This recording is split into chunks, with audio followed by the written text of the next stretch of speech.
안녕하세요. 신바람 국어교실의 신바람입니다. 자, 오늘 배울 교재는 꿈틀 문학비 책 제3단원의 16번째 소단원, 오늘 조선 전기 마지막 시간이네요. 이생규 장전에 대해서 배우는 시간을 갖도록 하겠습니다. 이생이 담장 안을 엿본 이야기라는 제목인데요. 우리 교재 94쪽입니다. 오늘도 열심히 공부해 주시길 부탁드리면서 그럼 바로 수업을 시작하도록 하겠습니다. 자, 앞부분의 줄거리부터 보시죠. 개성에 살던 이생이라는 젊은이가 극공부를 다니다 귀족 집안의 최랑이라는 아름다운 처녀를 담 너머로 발견하고 매혹된 나머지 사랑의 글을 써서 담 너머로 던진다. 그 뒤 그들은 사랑하는 사이가 되었지만 이 사실을 알게 된 이생의 아버지는 아들을 꾸중하고 먼 시골로 내려보내고 최랑은 이별의 슬픔을 이기지 못하여 큰 병을 앓게 된다. 딸이 아픈 원인을 알게 된 최랑의 부모는 이생의 부모에게 간청하여 혼인 허락을 받게 된다. 부부가 된 두 사람의 사랑은 더욱 깊어갔고 이생은 과거에 급제하여 높은 벼슬에 오른다. 그러나 얼마 안 되어 홍건적의 난이 일어나 부부는 흩어진다. 이생은 다행히 피난하였으나 부인은 도적의 칼에 맞아 죽고 만다. 자, 이생은 황폐한 들에 숨어서 목숨을 보존하다가 도적의 무리가 떠났다는 소식을 듣고 도적의 무리. 이 도적의 무리는 결국 두 사람의 사랑의 장애물이죠.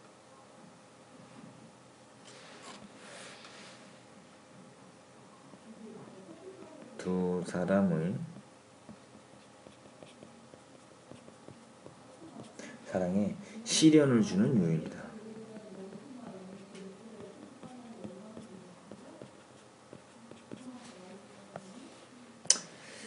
부모님이 사던 옛집을 찾아갔다. 그러나 집은 이미 병화에 타버리고 없었다. 다시 아내의 집에 가보니 행랑채는 쓸쓸하고 집안에 쥐들이 우글거리고 새들만 지저귀일 뿐이었다. 아주 비참한 현실이죠.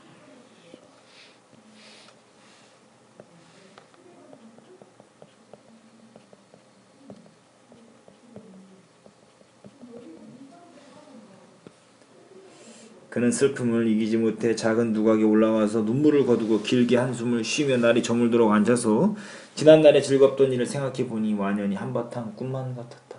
저덥다 이 소리죠. 밤중이 되자 희미한 달빛이 들보를 비추는데 낭하에서 발자국 소리가 들려왔다. 밤중이 되자 낭하에서 발자국 소리가 들려왔다는 거죠. 복도에서 누가 나타나는 거예요?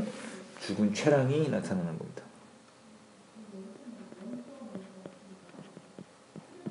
나타남. 비현실적이죠? 고전소설의 특징이죠. 비현실적이다. 그 소리는 먼 데서 차차 가까이 다가왔다. 살펴보니 사랑하는 아내가 거기 있었다. 죽은 최랑이 다시 살아난 거예요? 이생은 기억. 그녀가 이미 이승에 없는 사람임을 알고 있었으나 너무나 사랑하는 마음에 반가움이 앞서 의심도 하지 않고 말했다. 이미 이생은 죽은 사람임을 알고 있어요. 이생은 이미 아내가 최랑이 죽은 사람임을 알고 있다.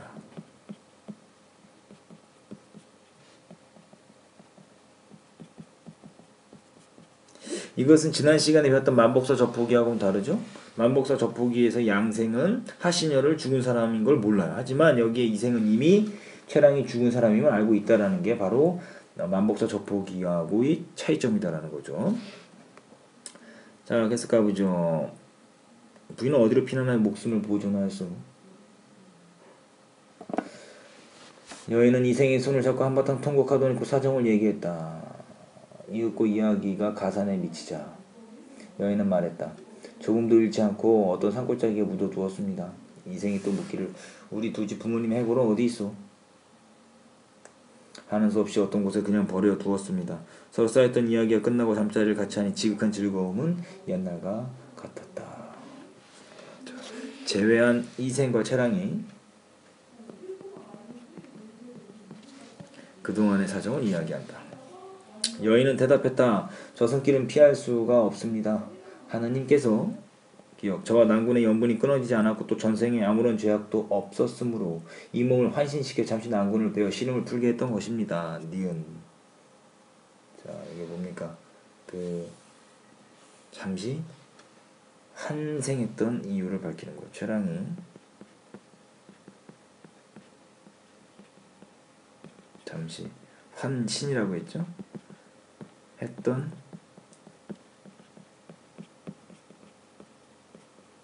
이유를 밝힙니다.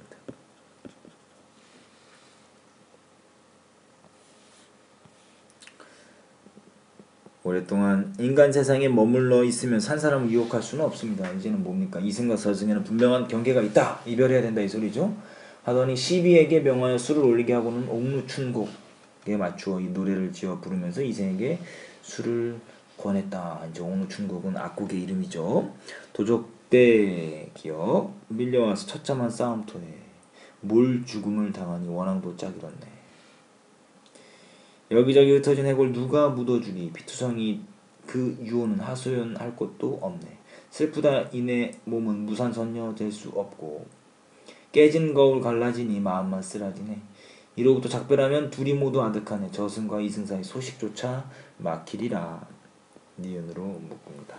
이 삽입시가 갖고 있는 역할이 있는데요. 먼저 최랑의 심리를 효과적으로 묘사하고 있다.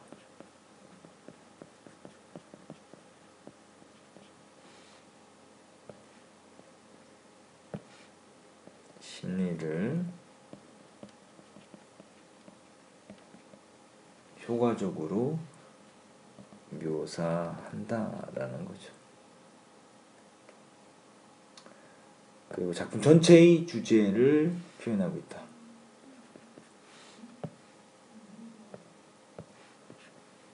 주제를 드러내고 있다라는 거죠. 1번이고 이게 2번이면 주제를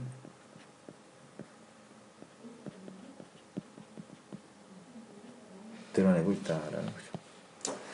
노래 한 가락씩 부를 때마다 눈물에 목이 막혀 거의 곡조로 이루지 못했다.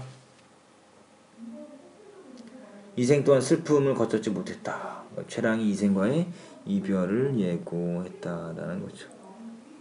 이생은 최랑의 말대로 최랑의 유고를 거두어 장사를 지낸 후 그 길로 병이 들어 신음하다가 아내의 뒤를 따라 세상을 떠나고 만다라는 거죠.